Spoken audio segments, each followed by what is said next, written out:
Hey guys, welcome to the Travel Bros podcast. We are back once again. It is freezing in Texas, so for those of you on video, pardon my costume today, but it is a little cold out here. And how you doing this morning, Jamie Haas? It is pretty chilly in Charlotte as well. We had 20s this morning. Thought we may get some snow, but it looks like it's missing us. So, going to be talking about somewhere that's usually a little bit warmer today. One of my favorite places to visit, Vegas. Hey, it snowed in Vegas before too, That'd be pretty so cool. they're not immune. Interestingly, obviously this is going to air a little bit later, but it snowed in New Orleans, That's crazy.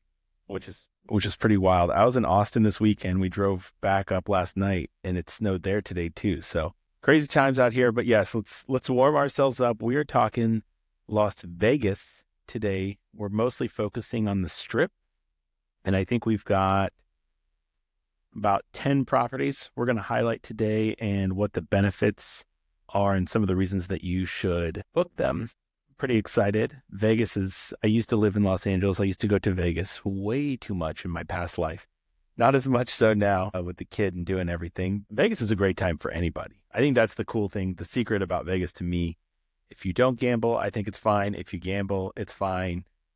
The shows are great. There's always great concerts. Now you've got so many sporting events as well going on there. I don't know. Vegas and like March Madness, I think, is unmatched. And I don't even like college basketball.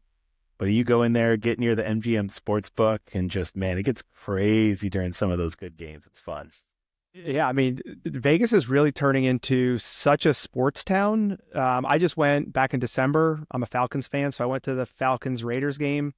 That stadium is fantastic. So if you're ever out there, whether you're planning to go, your team's out there playing or not, it's worth going. Last year, I went to a Vegas Knights game, so I'm not a huge hockey fan, but that was a blast. We were actually out there. They were doing the mid-season, whatever it's called, NBA tournament now. So, there's so much sports going on in Vegas. You got Formula One out there now. I think a baseball stadium, I think, is going to get ready to be breaking ground here soon. So, there's something for everybody. I think Vegas probably has better spas than anywhere. You have these massive hotels that can dump millions and millions of dollars into spas. So if you're not a gambler, spas, shows, dining, sports, there's so much to do out there.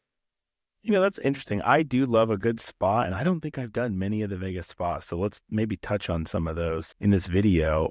Real quick, while we're on spas, since you brought it up before we dig into the properties, are a lot of these spas paid, like in addition to you staying there, or is getting you into a lot of these spas?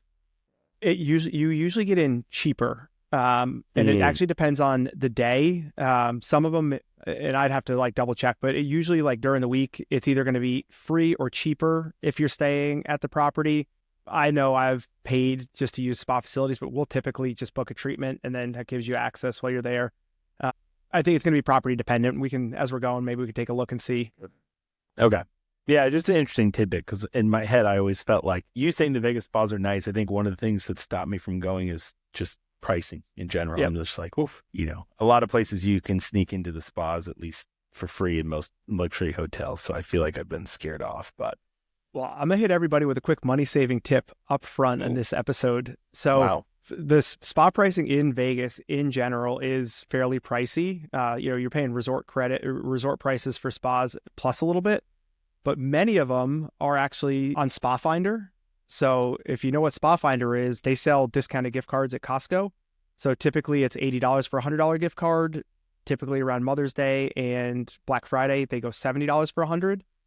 So we'll stock up when that sale goes on. And most of these big name spas actually take Spa Finder gift cards. So you're saving 30% right from the get-go.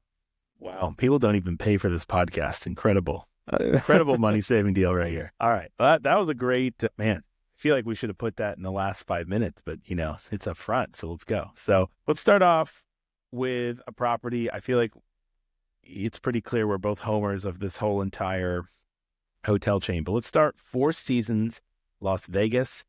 I feel like people forget there's a Four Seasons in Las Vegas. It is not its own building. It is in the top of the Mandarin Oriental Hotel. Mandalay Bay. Oh, no. What? Oh, Mandarin Oriental. Oh, my gosh. Mandarin Oriental is now the Waldorf, too. I don't know. Correct. Retake. Okay. We're not even going to edit this, but let me just start that over. My brain is just, all right. So the Four Seasons Hotel, a lot of people don't even know there's a Four Seasons in Las Vegas. It is at the top of the Mandalay Bay Hotel. I almost did it wrong again. And for those of you that are like, whoa, there's a Four Seasons in Las Vegas, but it's weird, it's in a casino. Before we dig into the benefits and highlights, Jamie, give us like a little recap of like what makes this Four Seasons property not Mandalay Bay. So a couple different things. One, just to start with, I love this property. It's down on the south end of the Strip. So it is in the Mandalay Bay. It has its own private entrance and you're avoiding the chaos of the Mandalay check-in, the casino. You're not walking through the casino to get to check-in. I mean, you're getting the Four Seasons service from the time you pull up in your car. They've got their own valet area, own, private check-in. You're getting the Four Seasons service at check-in. You can pretty much avoid the casino the entire time.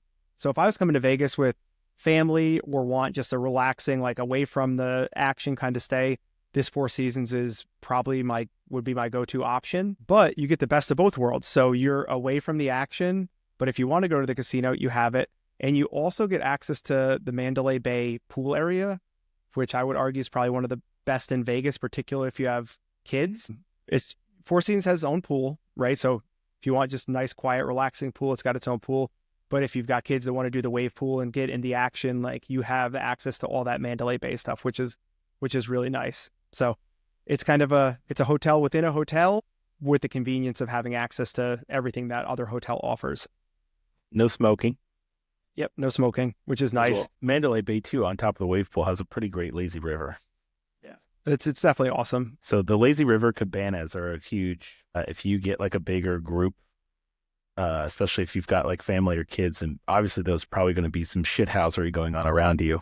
Being in, Las Vegas pool, I don't know if it's the most kid-friendly, family-friendly environment. However, if your kids are a little older, you're not that conservative of a person, I think, a little lazy river cabana is a pretty fun way to spend a day out in Vegas there. Yeah, I would definitely agree there. And you've got, if you want the more adult, away from the kid stuff, Maria Beach Club is a really cool day club, beach club there. It's separate pool area, all that stuff. That's a really cool spot. And midweek, you can get some, probably at Mandalay as well, you get some really good deals on cabanas, which is nice, like during the week. So if that's something you're going out with a group for, like that's a really good option. Awesome. So tell us then real quick, if we help you with a Four Seasons Vegas booking, what benefits are you getting in addition to just booking on your own? So booking Four Seasons preferred partners, this is, I would say probably in the US, one of the best value Four Seasons you're going to find. So if you've never stayed at a Four Seasons before, this would be a great opportunity to find some decent value and stay there. I saw some rates in the 300s, which for a Four Seasons is pretty wild. And if you book with us, you get some extra benefits added. So you're going to get breakfast for two daily. So that can be either in the restaurant or in-room dining. When I stayed there, I did in-room dining. They do a really good job with that. You'll get $100 property credit for regular guest rooms, $200 for suites, and then $200 per bedroom for villas and residences. So, depending on what you're booking, you're going to get between $100 and, on up from there. You'll get a welcome amenity of some sort. So we can customize that to your liking based on, what you're there for. And then really where the value can come in is an upgrade of one category based on availability at check-in. So, if you're not going at a peak time, you can typically try to book one category below the room that you really want to be in. And if you're willing to kind of roll the dice and gamble, you're going to Vegas. So, I'm a gambler. So I booked one category below the room I really wanted, which was this Valley View Executive Suite. And at check-in, I was able to be upgraded to it. So there's some good value there. If you look at it, it could be $100 to a couple $100 a night value in upgrades. Perfect. And then what about room size? Are they typical Vegas rooms? Are you getting some bigger standard room sizes there? What's the scoop on rooms at Four Seasons? So these are pretty big rooms. I'm going to pull this up. I don't remember the exact square foot footage, but I do remember the rooms being quite large. Rooms here are not your standard, what I would say small. These are really on the large size. The smallest room starts at 500 square feet, which when you're talking a standard room, you're usually in like the high 300s. So these are really big rooms, and they go up to, even just a standard room, I've seen 550, a studio's 810.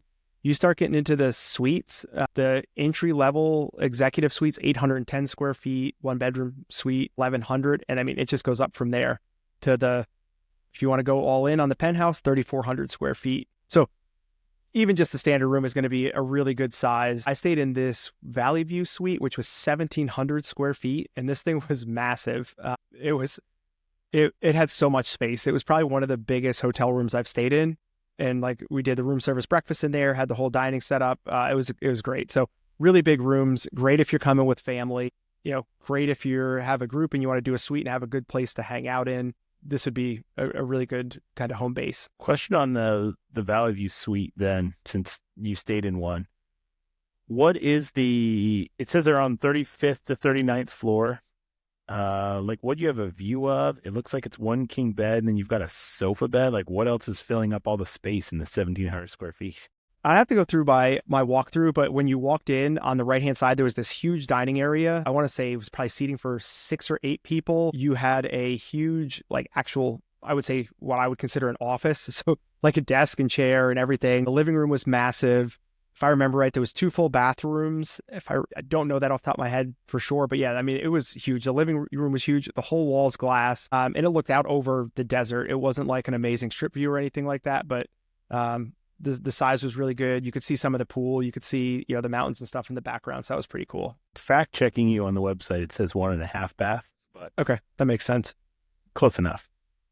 Close. I'm looking at my room tour. Yeah, so you walk in, you got an office on the left, massive closet. There's the half bathroom, another little like dining area, sitting area.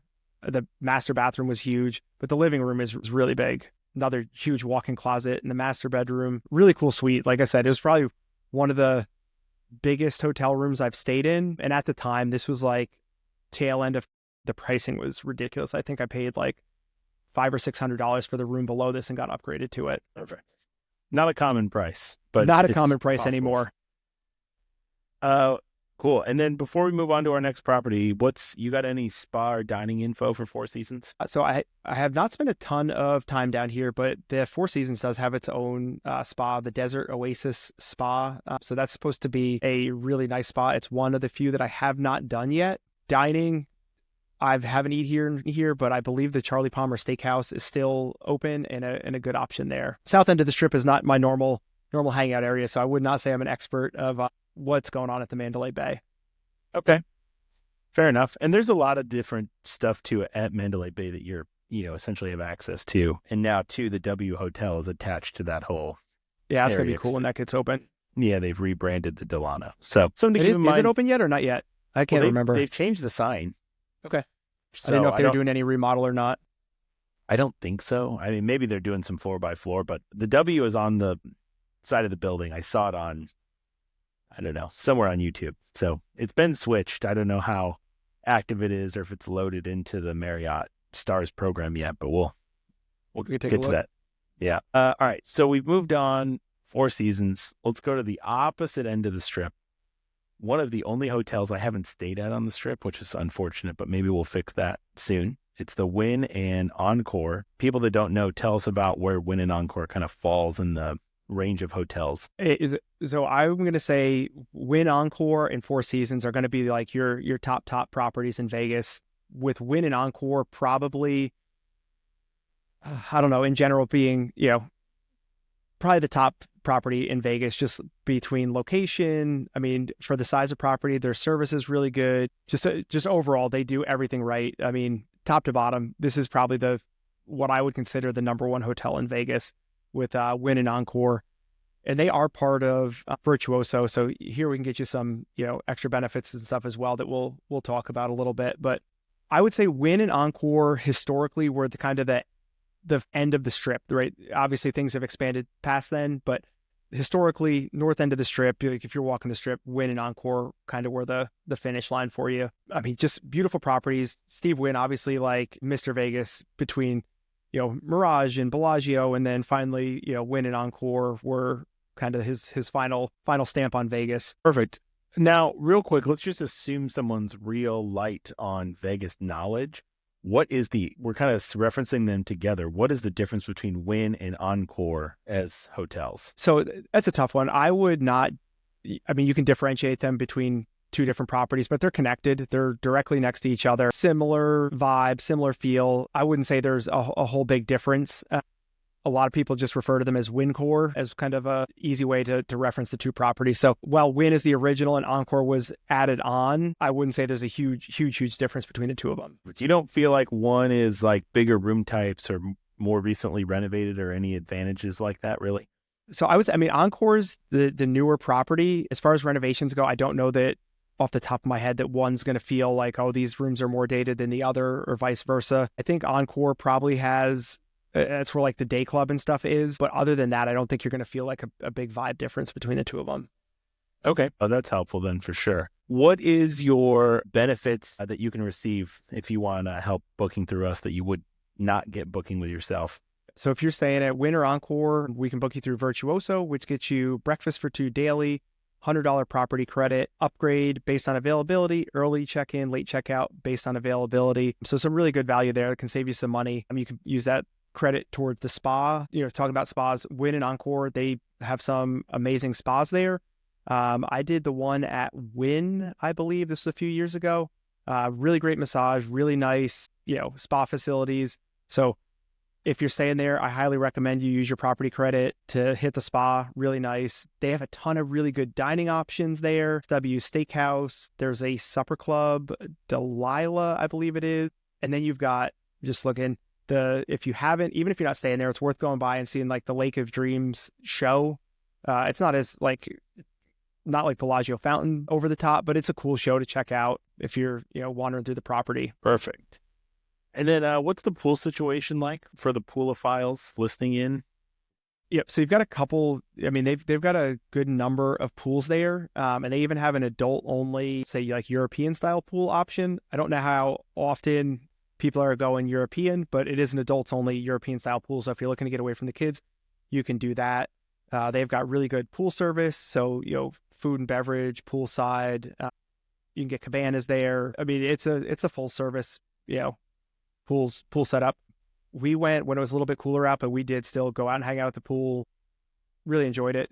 It's not like over the top crazy like, Mandalay Bay where they've got lazy rivers and stuff, just really classic, nice pools. And then the Encore Day Club too is like a pool, but they seem to have like famous DJs and things coming through. It's definitely like a more younger environment, perhaps. Let's just say. Yeah. So Encore does have the day club there. So during the season, if you want to go out there, pop bottles, fist pump, whatever the kids are doing these days, that's going to be your go-to spot. Perfect. I think, you got anything else on Wynn and Encore before we move into our next properties? So I will say, if you're staying here, you can book Wynn Tower Suites, even if you're not actually staying in a suite per se. And Wynn Tower Suites has its own private check-in area. You kind of come in off the side of the building. It's a lot less crowded. So if you're booking into Wynn Tower Suites, that's just a nice added benefit of a nice, super easy check-in experience. Really nice rooms. Again, if you're staying here, let me see what kind of square footage we got. Even if you're going like base room, these were large rooms when I stayed there. So I will say, we talked about, how big the Four Seasons rooms are. I would say that the Wynn and Encore are comparable or larger. Wynn base room is coming in at 640 square feet and Encore Resort's coming in at over 700 square feet for a standard room. So these rooms, as far as, a standard room at a hotel goes, are massive. And then they go up from there. They have these crazy like multi-bedroom suites, duplexes. They've got the fairway villas. I don't care how deep your pockets are. Like, they can spend all your money. They've got whatever kind of room your budget is going to go to. So Wynn and Encore, these are fabulous properties. I don't know if we'll add this in or not, but they do have a crazy golf course on the Strip. I can't imagine what the real estate alone is worth. If you're staying there and you look out, like, you have all these properties, and then just green. So they have a on-strip golf course. I want to say it's like $500 a round or $600 a round. It's something really crazy. Like, I'm not a golfer, but if you were a golfer and your budget allows, like, that would be a really cool experience to play golf at the Wynn golf course. Yeah, you've got to imagine, like, at some point, like, it's just not even worth keeping that there, right? It is pretty unique. I think about that all the time. I'm like, what value is there in this property that they could build either another tower or they could build, something that generates a lot more revenue than a golf course? Yeah. And it's one of those things too, right? Where it'll be in 100 years. You'll be like, man, it was so crazy. There used to be this huge golf course here. Like how people talk about, some of the wild stuff that was on the strip in older Vegas. Yeah, real quick. Looks like between July and the end of August, it's $525 Monday to Thursday, $600 Friday to Sunday. End of August to September is $700, and then October to December is $800. So you and three buddies are dropping $2,400 to play golf, which is pretty wild. Definitely do not have the golf skills to be doing that. So you will not find me on the Wynn golf course at any time. But it's interesting. I knew it was expensive. I did not realize it was that expensive. That one hurts. Next section, I think we got two of my favorite hotels on the strip. We're going to talk Bellagio and Cosmo under the Marriott Stars program through MGM Collection. Now, there are some other properties, if you want to reach out, that are included in this as well. We're just kind of picking, I think, the two best options through this program, but some of the other MGM hotels are also possible to get these similar benefits as well. Let's start with Bellagio. Now, I feel like in my head, Bellagio had been getting real long in the tooth when I stayed there in 2018, 2019. I know they have been remodeling the rooms, so there's a chance you can be in a freshly remodeled room, but tell me your kind of spiel on Bellagio here in general.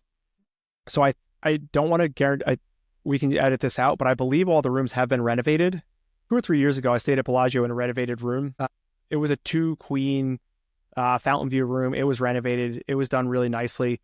And I had stayed there before the renovation, and I would agree it was kind of, it was coming due to need it. It was looking a little bit dated. So the newly remodeled rooms are done really nicely. I think they did a great job. It kind of fits the vibe, and it doesn't feel dated or anything anymore.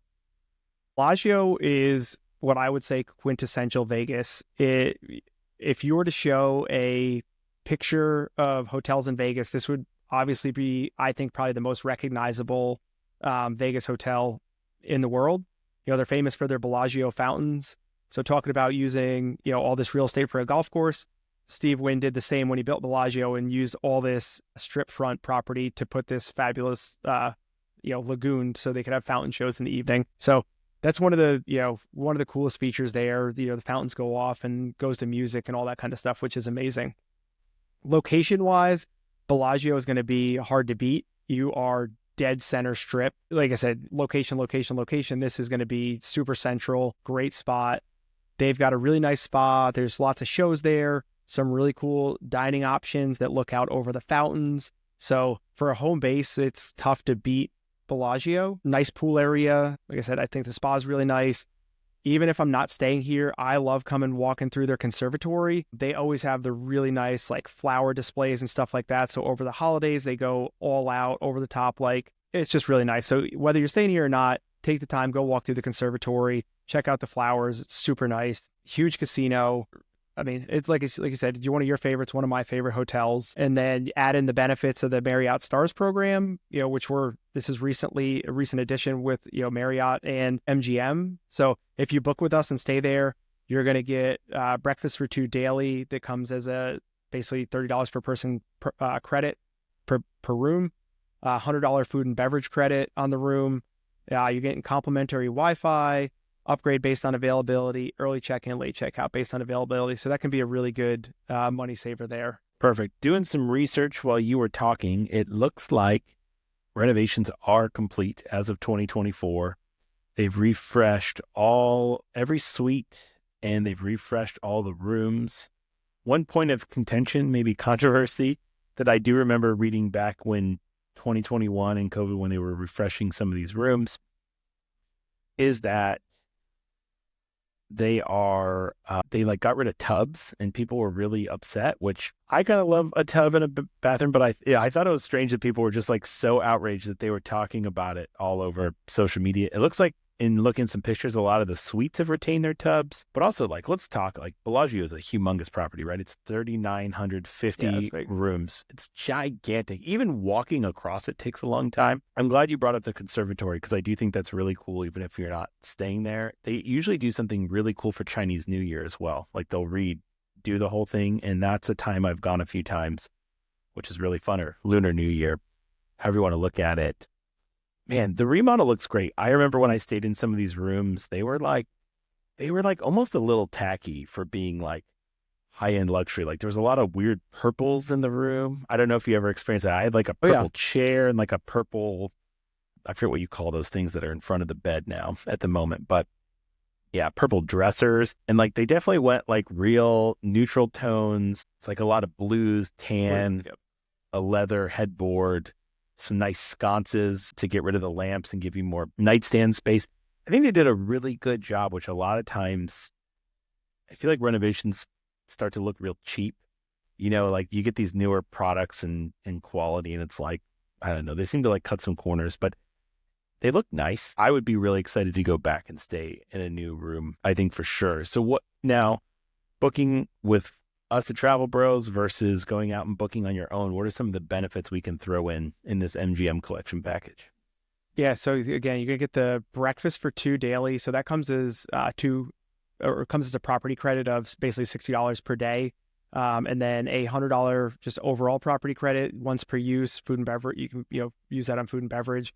Then complimentary Wi-Fi, which I know we laugh about that, but a lot of Vegas hotels don't have free Wi-Fi anymore, or probably ever, I guess. Then you get upgrade based on availability, and then early check-in, late check-out based on availability. Perfect. Yeah, I mean, just I was listening to somebody else's podcast. It was actually Milenomics, which I was the guest on last week, but TK over there, Tom Kim, went to the Rio, and I think he was saying he was paying $29 a day for Wi-Fi. Like, could you imagine? Yep. I would rather drive to the closest Starbucks and get free Wi-Fi than pay $20. I mean, all of a sudden you're on a 3-4 night stay, you're talking over $100 in Wi-Fi costs. Like that's insulting. In this day and age, that's outrageous. Like it should be illegal. I 100% agree. I think illegal is where we should draw the line with non-free Wi-Fi. Because you're paying a resort. You're paying a resort fee. So give me the Wi-Fi with the resort fee. Yeah, for sure. Now, Bellagio is a little unique and interesting too, because it does come with some really high-end dining, right? There's 2 Michelin restaurants inside Bellagio. Is that correct? Yep. So I was looking before. You got 2, and I don't know that Michelin. I assume they still do Michelin stars in Vegas. I thought I read something that they weren't doing it, but Picasso and Le Cirque are like super high end. I really like Lago. That's not as high end, but again, you got these like great fountain views. So that's one of my go-to spots whenever I'm out in Vegas.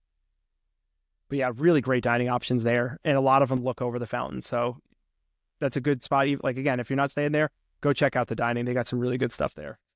Yeah, Mayfair Supper Club is another pretty fun one. I really like the decor and stuff going on. And I don't think I've really ever had a bad meal at Bellagio. I will say that's like something I feel pretty confident about. Even like I've stayed back on a Virtuoso stay, and I think breakfast was in a certain restaurant that they had back, 5-10 years ago, however long ago it was. Even that place, I was like, it was great. I mean, the prices were exorbitant if you were paying. Yeah. I think it was like a $28 pancake. But, since I got it for free, it tasted great. And I was like, sometimes when they're like, oh, go to this little restaurant in the corner, here's your breakfast. And you're like, oh, okay. But fantastic. I've never really had a bad experience with anything at Bellagio. Like I said, I think the room pre-remodel, pre-renovation, I was always a little like, this isn't really 5-star luxury. But, now that those are all updated, there's almost a reason not to stay. I can't really come up with a reason that you wouldn't want to stay at Bellagio. I'm going to give you one next, and you're going to agree with me. Oh, man. It's a lot of pressure.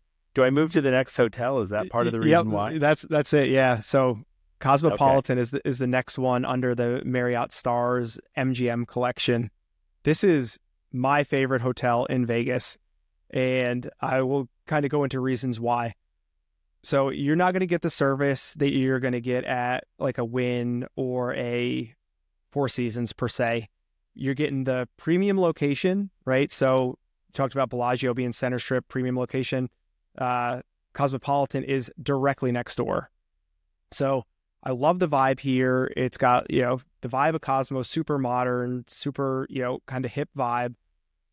The thing that sets Cosmopolitan apart from every other hotel in Las Vegas is rooms have balconies. So other than the very base like city room or whatever it is, every room has a balcony.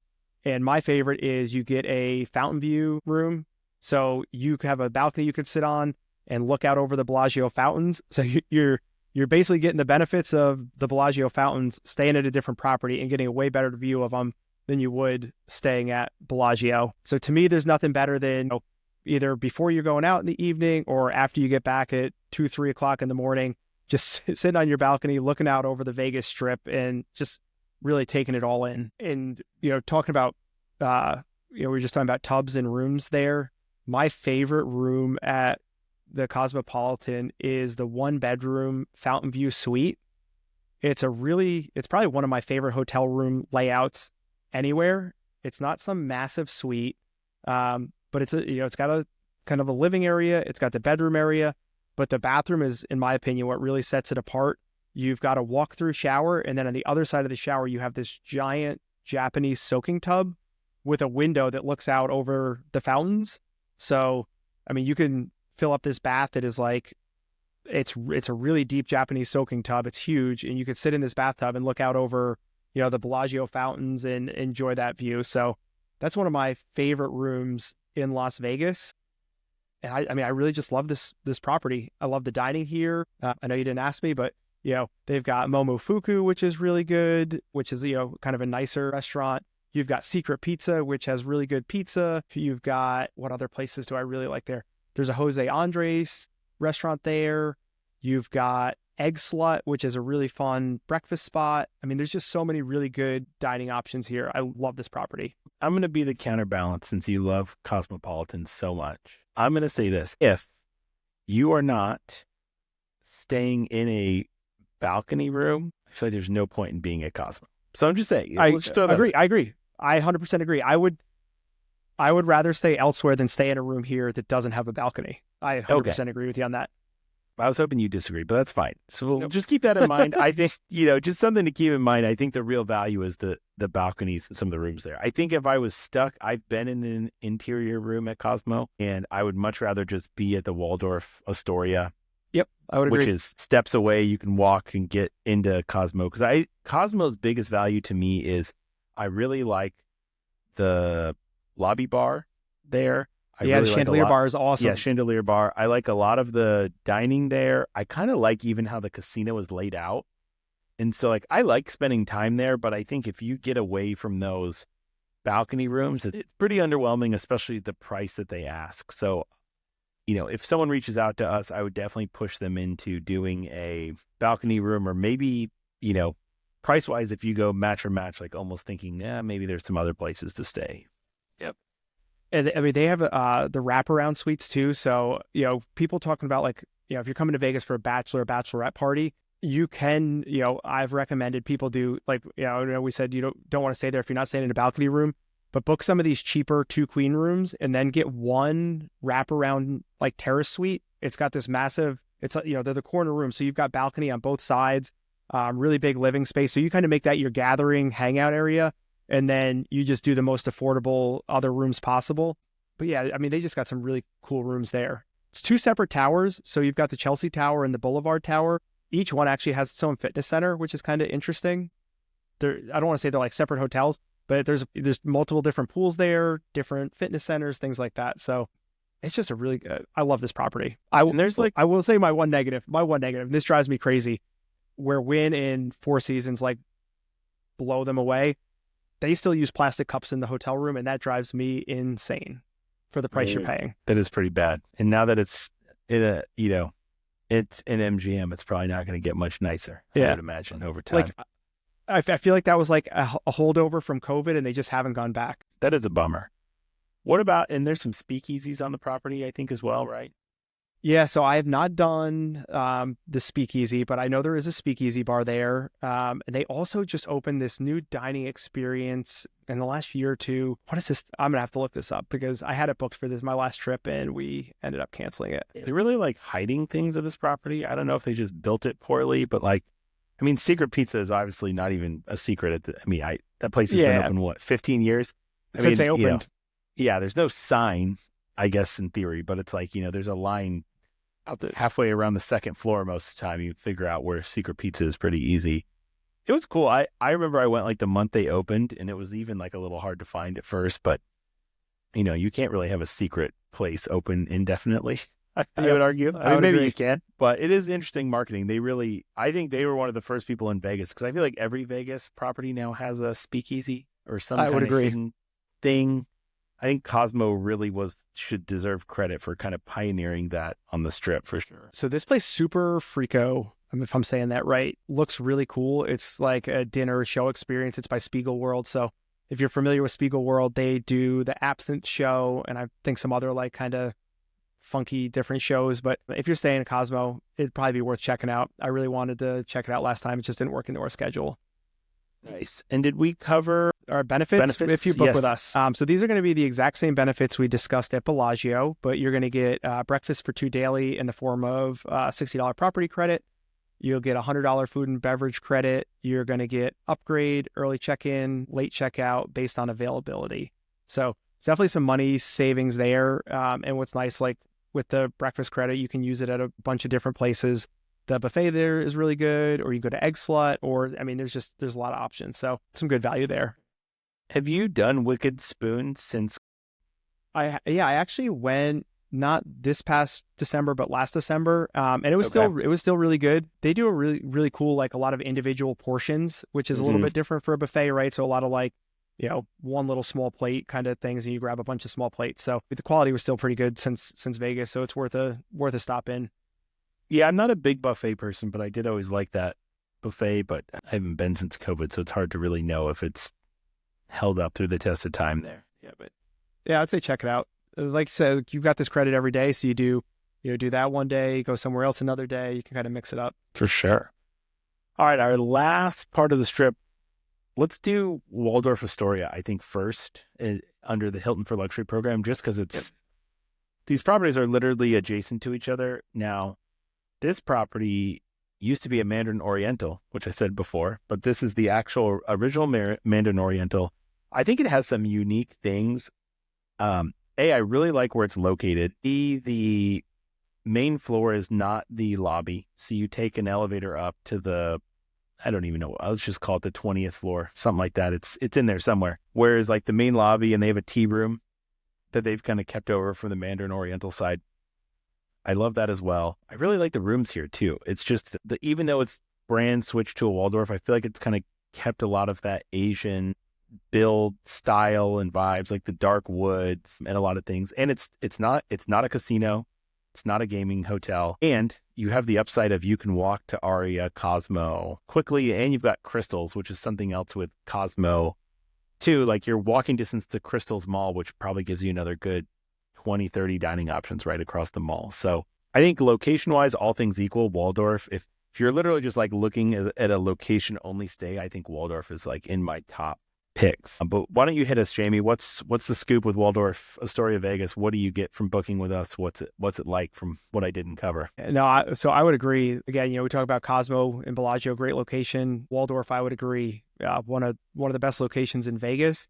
And this is my go-to spa. I've been to this spa probably more than any other spa in Las Vegas. I love it. So I'll normally, like if I'm staying at Cosmo, we just walk over to the Waldorf spa.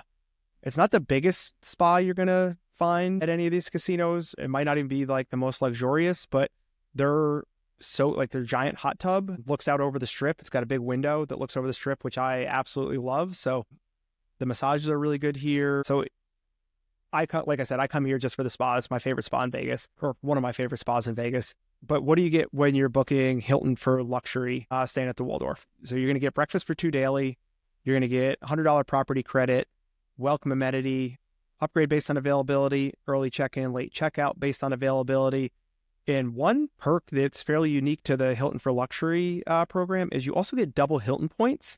So that can be really valuable depending on, if you use your Hilton points, you're getting a ton more points than you typically would for your stay. So that's a nice added benefit there. Yeah, and I think another thing too about this property, standard rooms are 500 square feet. So it's another huge standard room option. And they've got the pricing is pretty nice here as well. And I would argue if you really want to stay in a higher end room, not quite their presidentials get a little too pricey. but there's a lot of really big, nice, like Panameric strip view, 1-bedroom suites, like under $700. And like if I pull up the info on that, 765 square feet. They come on the top rows. They're all strip view, obviously is in the name. So you've got a strip view. You have like an oversized bathtub. You have a standalone shower. Awkwardly in these pictures, it kind of looks to me like that the door between the bathroom and the bedroom is opaque. So maybe pick who you want in that room with you wisely, or lock them in the living room. So that might be a bit disturbing for people. But I do like to, when you stay here, they always put the beds. If you get one of the corner rooms or angled rooms, all the bedrooms are always towards like the outside strip side. And then the living room and stuff is always the interior layout of the room. So I think they do that really interestingly well as too. So like you've got a real cool strip view, just, laying in bed, and they usually mount like a TV next to it or on those posts right there. Cause it is like an all glass building just right. It's actually probably one of the closest properties to the strip too, right? Yeah. With Cosmo. Oh like, yeah. Right on Bellagio and a lot of those hotels are a quarter mile set back by the time you get to the rooms. And the Waldorf is just literally on Las Vegas Boulevard right there. Yeah. You walk out the door, it's 150, 200 feet to this. I mean, it's right there. Yeah. So that is a cool, unique thing about this property. If you're bringing kids or you don't want the 24/7 smoke here, I mean, Vidara is probably the other equivalent property. The downside I feel like to Vidara is you're so far off the strip and you're so far back. So the view's not as nice. And I don't think the service is there. The Waldorf service is going to be, I think, above a Vidara better service. for sure. Yeah, Vidara is almost more of like a residential tower, and you are further to Cosmo and Aria, but that's probably the other option in that area. But I mean, I don't know.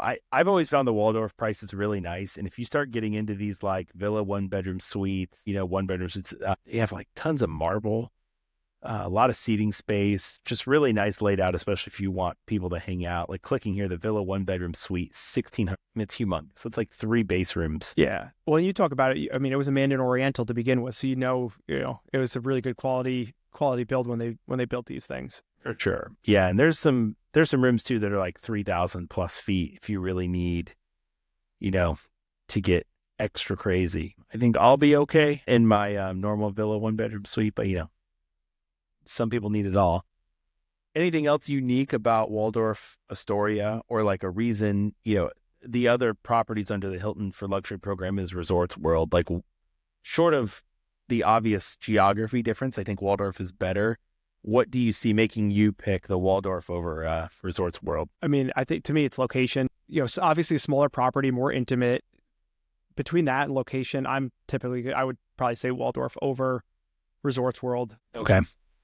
I think my one argument for Resorts World that I would like is that the Waldorf is really far from the convention center if you are doing like a convention or something of that nature. So that is something I would keep in mind. But you are right. Like Waldorf Astoria Vegas is 389 rooms and suites, right? And Resorts World is a lot. Crockford is really small, but yeah, Conrad in itself, right, is 1,500 rooms plus the Hilton Tower. I will say I have done Resorts World twice, and I do really like it for convention stuff because you can walk. And I think now the Vegas, right, the Tesla tunnel Elon's thing goes Tesla into tunnel loop. Yeah, it's the Vegas Loop. Is that what it's called? Yeah, now Vegas the Loop. station is open there too.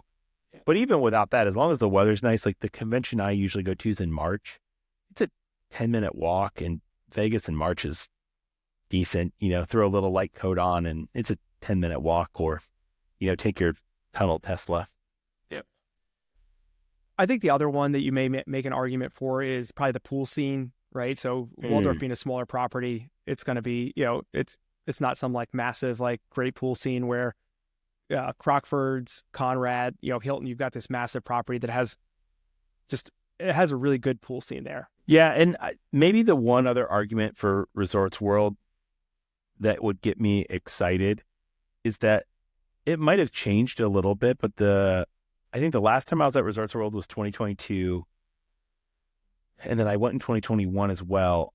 One thing I found is like, I remember them telling me at the Conrad, they were at a decent capacity. Because it's always something I ask first, like, what kind of capacity are you guys at? I want to say they were in the 60, 70%. But when you It was easy to get a reservation almost to every restaurant. I think the only pre-reservation we made that whole week we were in Vegas was for Carver Steak, which, is like more of the high-end popular, restaurants, which, by the way, one of my friends who will remain nameless, who is also a podcaster, tried to wear sandals there and was not let in. Ooh. So no sandals at Carver Steak. They're very strictly enforced rule, just as another free tip from the travel bros here.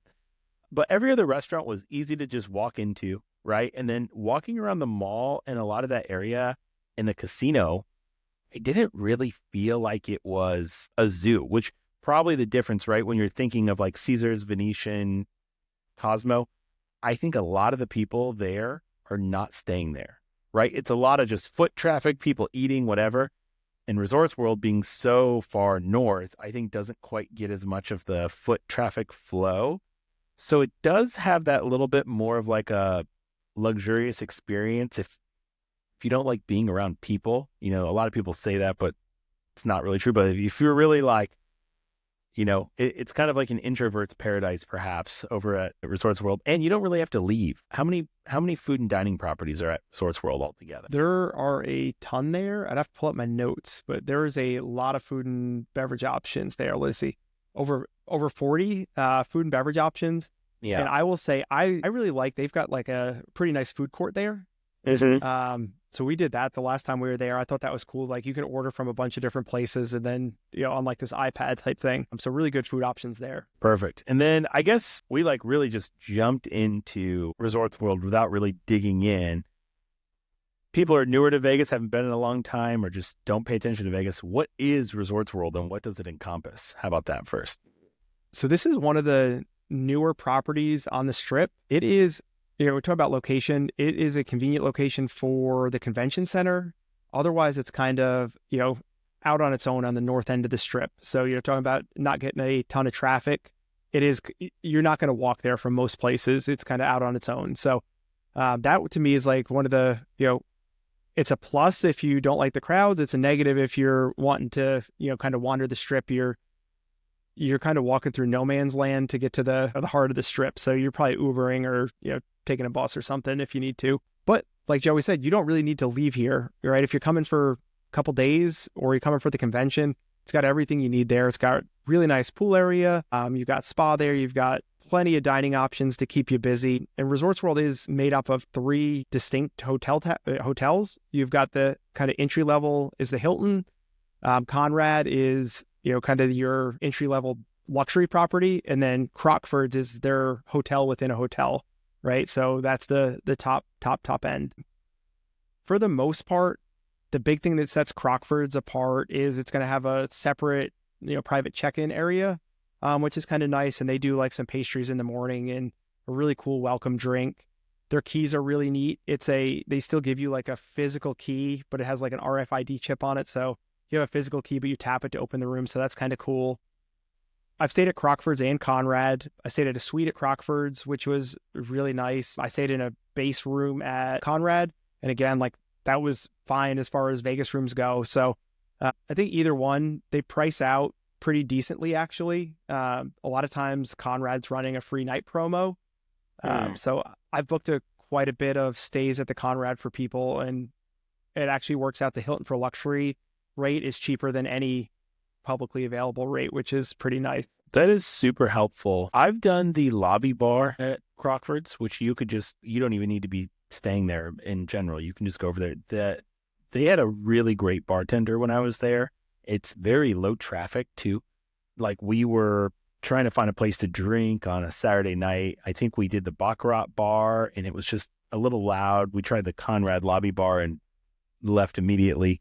Found our way over to Crockford's and I think there was only 5 or 6 people there the whole hour, 2 hours we kind of hung out. The bartender was great.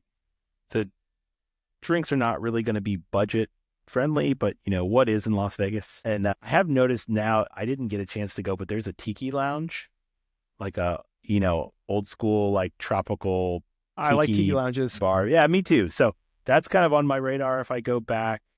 Resorts World hasn't exactly been, I think, huge success by Vegas standards, but I feel like they're really actively trying and they're churning really good food. I think they're They're really being purposeful. I think the place is well maintained. I stayed at the Conrad last time I was there on a Hilton for luxury rate. It used to be called Impresario back then, but here nor there. Now Hilton for luxury.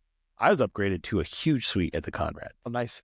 And so was my friend who was also on an Impresario rate. So I do think they're trying to take care of people, do their best. One thing is sometimes when these properties tend to not do the best, they really start cutting things, which I think is really a case of the SLS over time, the former Sahara property. I haven't gotten that feeling at Resorts World. So that definitely makes me more inclined to stay there with a lot of these promos. And then real quick, what is the twofold, because we're kind of blended Conrad and Crockford's in here. What are the benefits for booking with Travel Bros at the Conrad? What are the benefits booking at Crockford's versus yourself? So we'll just loop them in together because it's going to be same benefits for both of them. So going to do breakfast for two daily at each of them.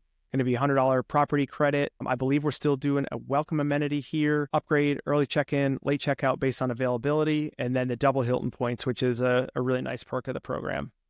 Perfect. Now, do you know where breakfast is now? Because I know where it was when I stayed on Impresario, but has it changed?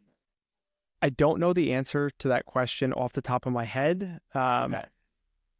Well, it was Suns Out, Buns Out when I stayed in 22.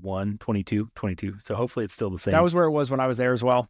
Okay. So, just maybe that's something always just to double check and ask the front desk never hurts. But Suns Out, Buns Out was pretty decent. I was pretty happy with it. It was a little slow on the service side wise. It was a busy convention, so there were a lot of people there. That was probably the one place where I ran into a lot of people was at breakfast. Everyone booking on Hilton Impresario rates, I guess, but something to keep in mind there for sure. Let's talk about this real quick before we wrap this up. How much of a price difference does Conrad and Crockford's need to be for you to think that it's worth it? Is a $200 a night premium? Would you personally go into Crockford's, or where is that threshold for you since you've done both? I'd say 100, 150 would kind of be in my mind. I don't know that I'm going to pay $200 more to stay in one tower over the other, because location wise, you are in the exact same location. But $100, $150, I would probably spend the extra money to go Crockford's. Now you start getting into suites or something. One layout may work better for you at one property than the other. But probably $150 or so would be kind of my break point. Perfect. And then does Crockford's have anything that's exclusive just to their tower, like a pool, sauna, or is that all kind of in between the properties? Man, now you ask me questions I don't know the answer to. I really don't know the answer to that. I know, when you talked about that lobby bar, they do some like I said, coffees and pastries and stuff in the morning for the guests at Crockford's, but I don't know the answer to that. Googling us? Well, it looks like there's only one spa, so that's easy to sort out. It looks like there's only one spa. And then I did not think there was They do have a private check-in area. Yes. So you do have a separate entrance and drop off and everything. But I don't think they have a fitness center or pool. But yeah, what if you want to book, we'll happily do some extra research. I do know Crockford's has some really cool villas, or I think they even call some of them palaces, right? Which are these big 5,000, 7,000 square foot opulent homes, which I do think I've heard a review, which is kind of awkward in a sense because people in the Conrad Tower can look down out their windows into your home, essentially your private pool kind of a little bit. Yeah, so I've heard people say oh yeah, we watch these people have a huge pool party in one of these palaces, but they do look really cool. They don't offer available pricing, just you have to, contact and sort some of that out. I will say as an interesting tip, and one of the reasons I would consider letting an agent like ourselves work on something like this, if you need one of these 4-bedroom palaces or things, there's a lot of things I will just say to negotiate that you wouldn't think are negotiable. And especially in Las Vegas, I will say I helped someone secure one of the really big towers in the Palms, which, let's say they advertise as a $25,000 a night suite. Well, we were able to say hey, we're going to have a big event here. It's going to be catered. And they took that catering bill just per se. We said, we'll guarantee you, let's just say $10,000 in catering. And they took that off the price of the room. So essentially by guaranteeing them $10,000 of catering, they were you only owe us $15,000 for this $25K That's cool. suite. Right. And so just, there's there's a lot of things I think you can ask for, or at least go back and forth. And I also think if it's a third party doing it for you versus you doing it, it kind of can remove some of the emotion and the going back and forth. And just say, hey, look, we'll guarantee we're going to have a private chef come and do every meal. What can that reduce this cost for? Like, it'll be prepaid. When you get into these big rooms, I think a lot more things are flexible. You have to keep in mind because there's so few people willing to book them, right? There's just not, the market for a 4-bedroom, 7,000 square foot room in Vegas is addressable market's pretty small. And so, you can just say like, hey, look, we're going to guarantee this and that, and you can get things done. Now that can happen everywhere, but I think in Vegas, largely, they're very used to people coming with conventions, throwing, we were doing something where it was like there was a convention going on. We were only renting this suite to really throw this party, essentially. And so we were like, hey, you guys do all the catering. You guys provide, they provided we had to pay for a bartender, 2 bartenders that were there, then the food service. Then we also had a gaming person because that suite has this was like 10 years ago, keep in mind, but they have like a blackjack table, I want to say, like in suite. So we paid someone to come staff that too, just so people could play blackjack in the room. But when you start doing some of that stuff, I think they're not as picky, right? With the, hard cash price versus if you were just going to sleep in there and not really give money back into the hotel. So that's my end of the night tip. Jamie already threw all his tips at the beginning on how to save big money, unfortunately, but it's pretty cool. Now let's do this before we close. I think this has kind of been one of our longer episodes as of late, but Vegas is a lot to process. I'm going to give you 2 scenarios. I want to know where you're going to stay. So you're going with your wife and your kids. I think, let's just say you're going to a concert and then maybe you're going to do a sporting event. You're doing like 4 nights there. Where are you staying? If I got the kids in tow, I'm doing 4 Seasons, hands down. Particularly, you throw in sporting event there, it's probably going to be your best location sporting event wise. Like you're already down by the, towards the strip end or the, football stadium end. But kids, 4 Seasons all day, just the separate area, the service, peace and quiet, separate entrance, avoid like the hustle and bustle. So I would go 4 Seasons all day. Okay. Second scenario is you're doing, I don't know, one of your friends is recently divorced, has decided to get remarried. So it's a Redux bachelor party. You got, let's just call it 12 dudes with you for a long holiday weekend. What's your go-to pick, perhaps? I'm probably going to do what I mentioned. I would probably do a Cosmo wraparound suite and then however many affordable, like base level rooms we need to sleep. So 4 or 5 base rooms and then a wraparound terrace suite would probably be my go-to for the hangout spot. How many people are you sticking in your wraparound suite? 2 or 3. 2 or 3. So yeah, reasonable. I don't think it's laid out well to sleep a bunch of people. Like I think it's king bed, and I don't even know if the couch folds out or not. So you may get 3 or 4 in there, but the queen bedrooms are better for sticking people in. There's always that one friend who doesn't want to pay. There's always one. They get the couch or the bathtub. No pool table. You can't get him a sleeping bag on the pool table in there, man. Well, listen, I think we covered a lot of great stuff. If you're on YouTube, if you're on Facebook, there's a link that you can go ahead and put a booking request in with us right below us somewhere. If you're on the podcast or anywhere else, it's travelbrospod.com, pod.com. You can just hit book with us. It's right there, big on the main page. Reach out to us. If you're not good at the internet and you're like, I don't know, I'm listening to this in the car, I don't remember. Travel Bros Pod. We're on all socials. Just shoot us a DM and say, hey, I'm interested in a booking, or, can I get a link to the booking? Whatever. I run the socials. I'll happily send you booking links all day. If I'm busy, if I have to do that 6 hours a day, I'll be the happiest person alive. Okay. So don't ever feel like you're bothering. And I'd like to thank too, we've had quite a few people actually reach out through our forum this week. We've successfully booked a little bit. We're going back and forth on a few other bookings. So super exciting. I appreciate the people who are listening, and we look forward to helping you have a lot of fun in Vegas, but hopefully not too much fun in Vegas. Vegas can get a little dicey for some people. Yeah, Vegas is one of my favorite places. So I could talk Vegas and Disney all day. So if you're looking for Vegas, happy to help out. Awesome. Well, guys, I appreciate it. This is episode I have no idea, and we will see you next week. Thanks.